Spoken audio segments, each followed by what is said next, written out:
Hello everybody, my name is Bragster and welcome back to TEW 2020 where we're in charge of NXT. Now we just come off the back of the last NXT, which was a 56 rated, and it got the highest TV rating we've ever had. So it's a good sign that what we're doing is right. All of our storylines have gotten kicked off now, pretty much. There's obviously a couple that haven't, of all of our new people.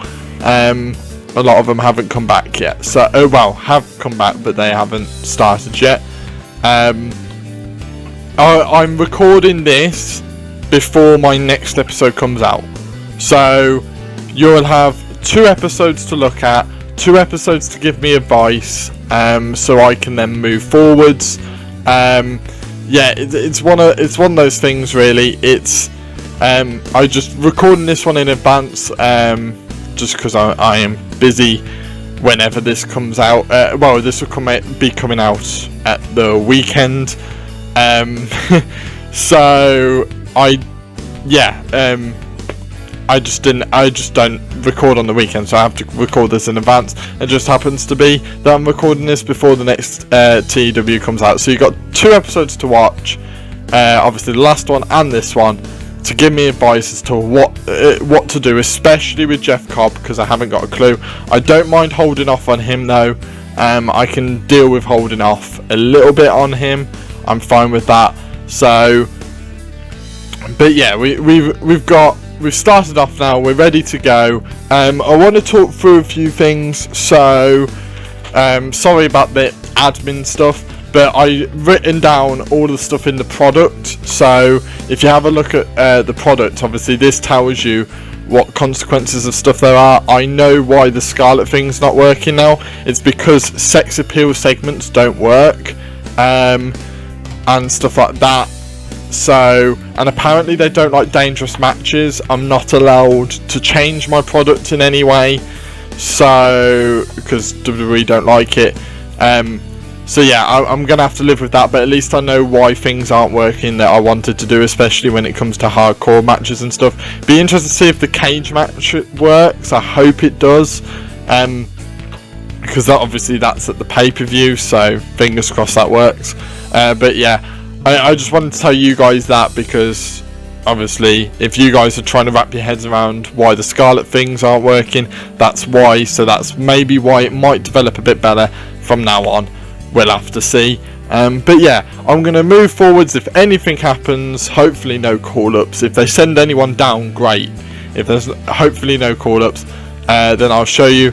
If not, then I'll just book the show and we'll go straight into that. So, but yeah, at least this way you get to see a bit more of what goes on if anything does go on behind the scenes. Right, so I've booked the show. This one I'm really worried about, to be honest with you. I don't think this is a very good show.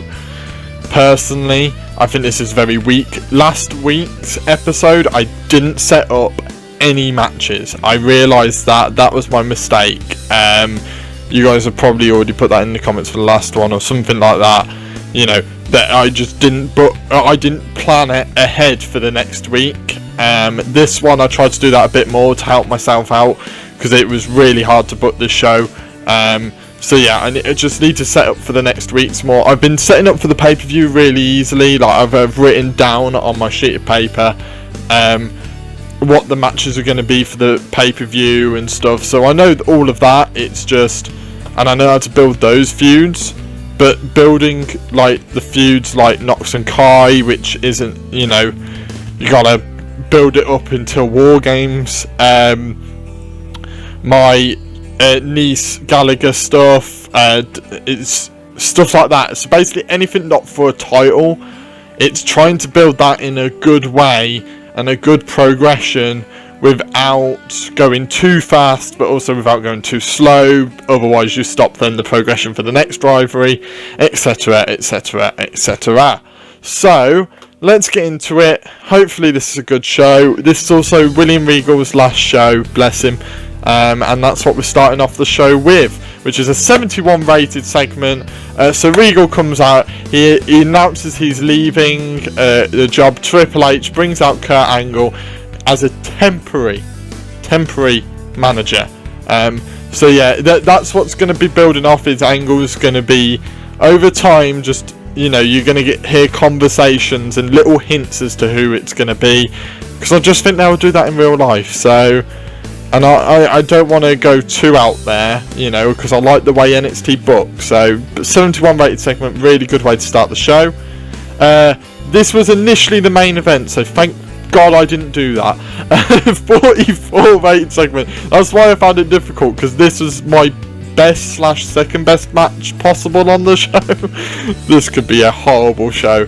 But yeah, Dakota Kai pinned Tegan Nox with a top rope splash. So basically, in this match, Raquel Gonzalez is dominating. It's a really hard fought match. Raquel Gonzalez chokeslams Tegan Nox, takes her out completely, and then tags in Dakota Kai, who does a top rope splash, so not the most amazing move in the world, to pin Tegan Nox. It's almost like rubbing salt in the wounds, basically. Tegan Nox seemed off her game. Raquel Gonzalez is getting better at a gimmick, which is good. So yeah, 44 rated segment's not the worst in the world.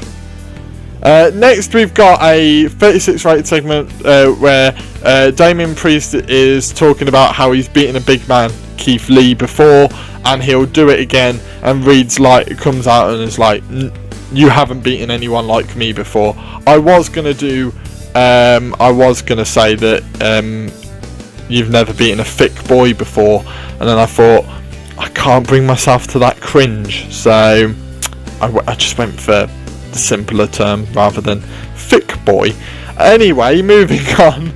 Candice LeRae talks about a big win last week and says that she's proven she can do it without her husband in the interview, and is talking about how she's going to prove it again, stuff like that. So just building that feud nicely. Next segment actually was better than I thought. So this is Dexter Lumis versus Rick Bouguez. I'll probably change his name at some point because I don't like that name.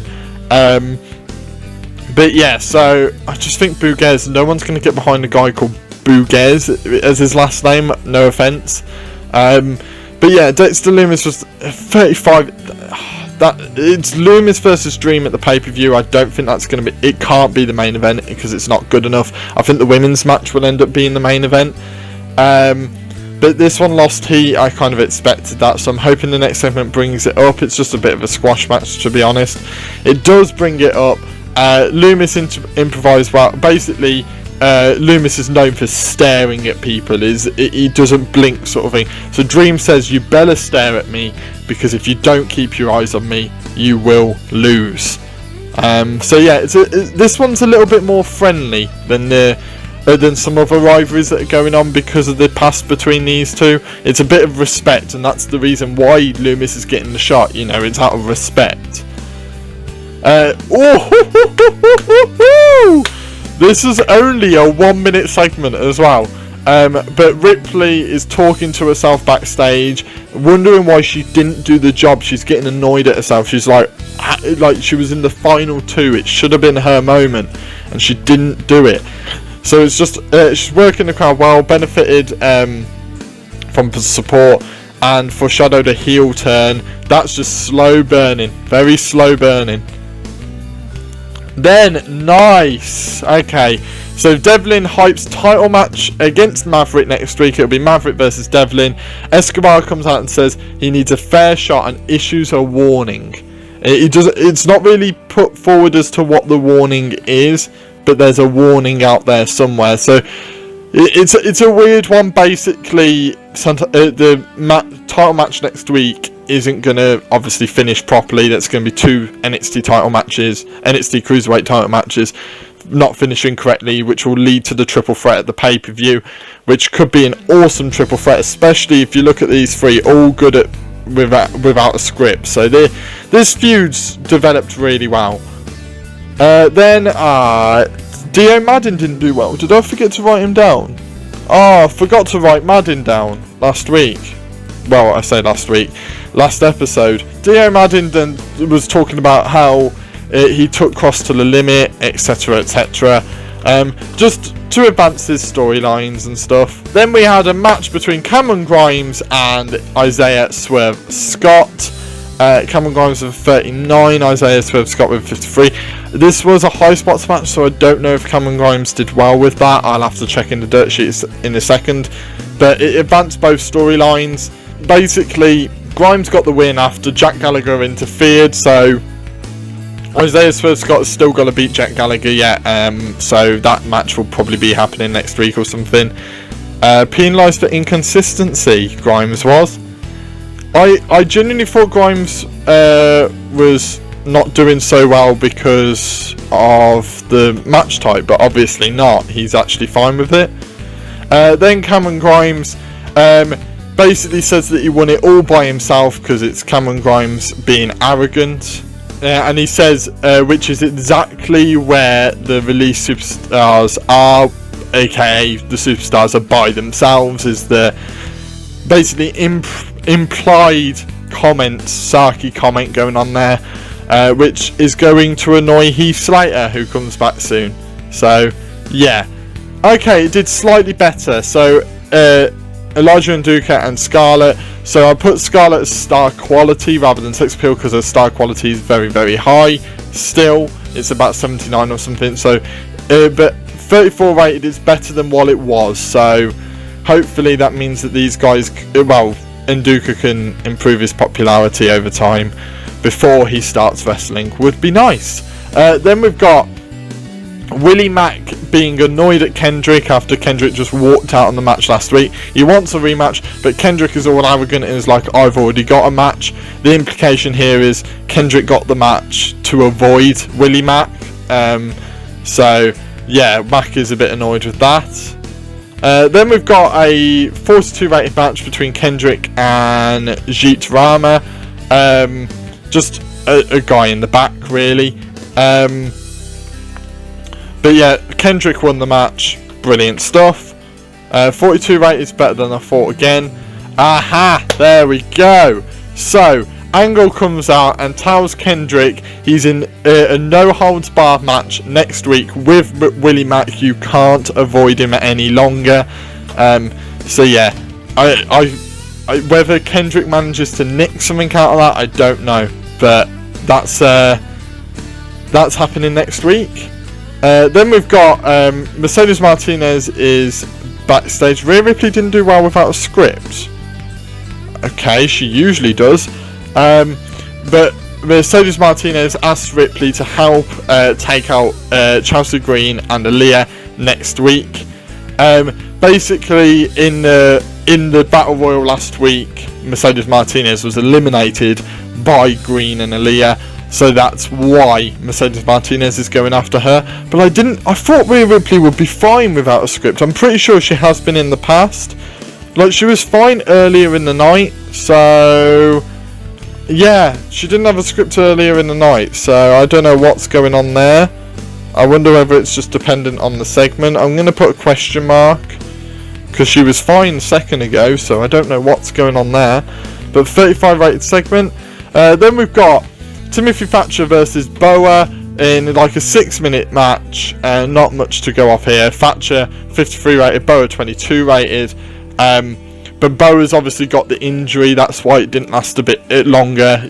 6 minutes. Boa's like hurt his arm. He's trying so hard to carry on, but then eventually loses.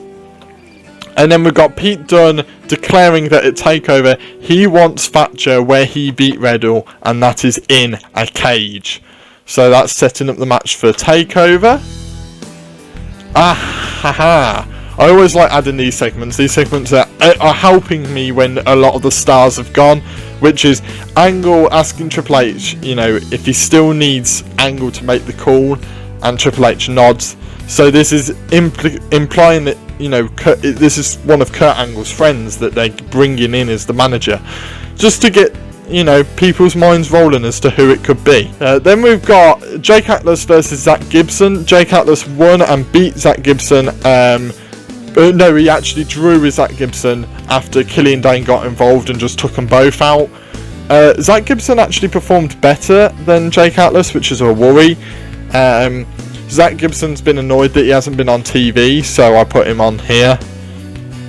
And then the segment afterwards, Killian Dane beat up both Atlas and Gibson. Atlas tried to put up a fight but failed ultimately.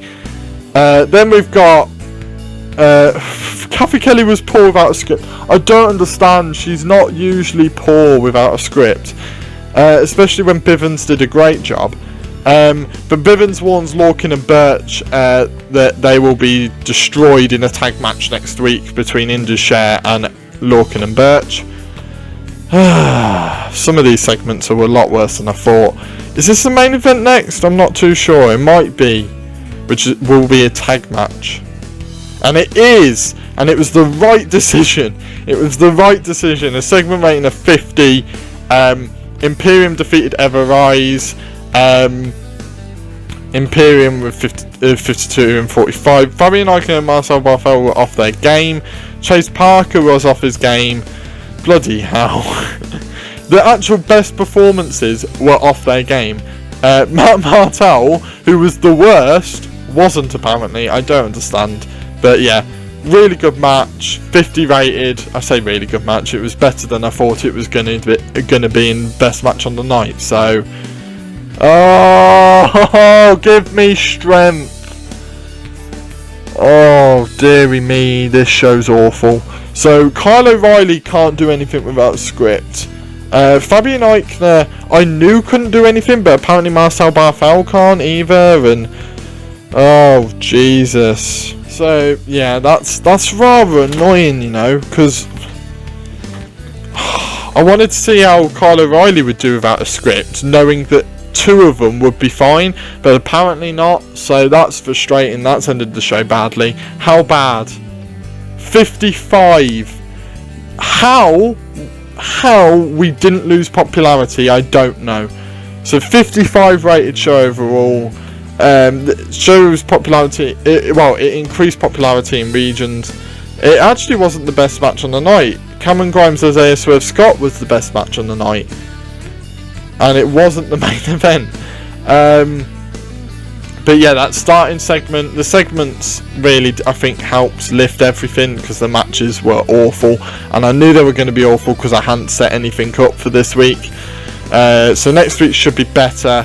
But that's frustrating. That's really frustrating. It should have been a lot better, really. It really should have been a lot better. It's not a worry, but it's just a bit of a. That's why you need stars. That's why you need high popularity people. Problem is, WWE have taken them immediately, which is just so annoying. But AEW, what did they get? A 75 rated show. I mean, seriously? So you had Young Bucks defeat Adam Page and Cody. Pac defeating Brian Cage. Kenny Omega. Who's Tomahawk TT?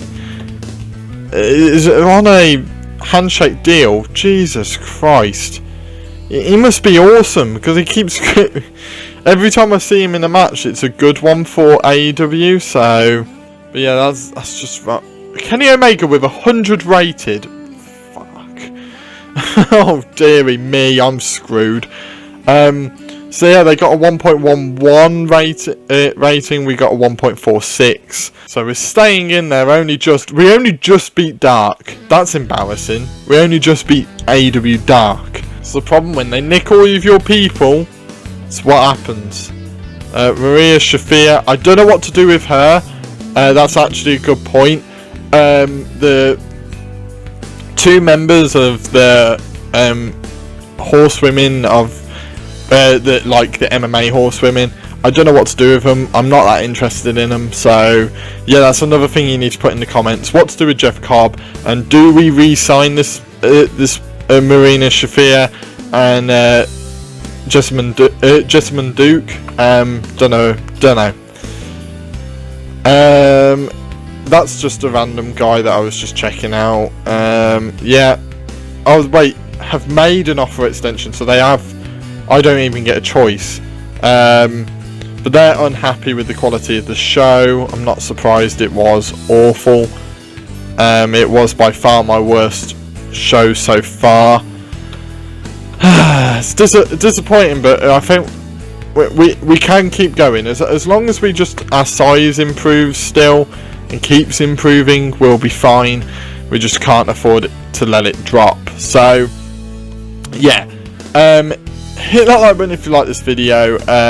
Put anything in the comments down below. What do we do with the MMA women?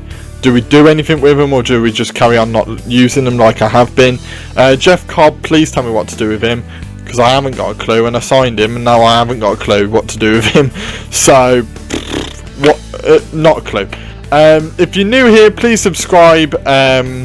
You know, check out to familiarise yourself. Check out the previous episodes. You know, just check them out.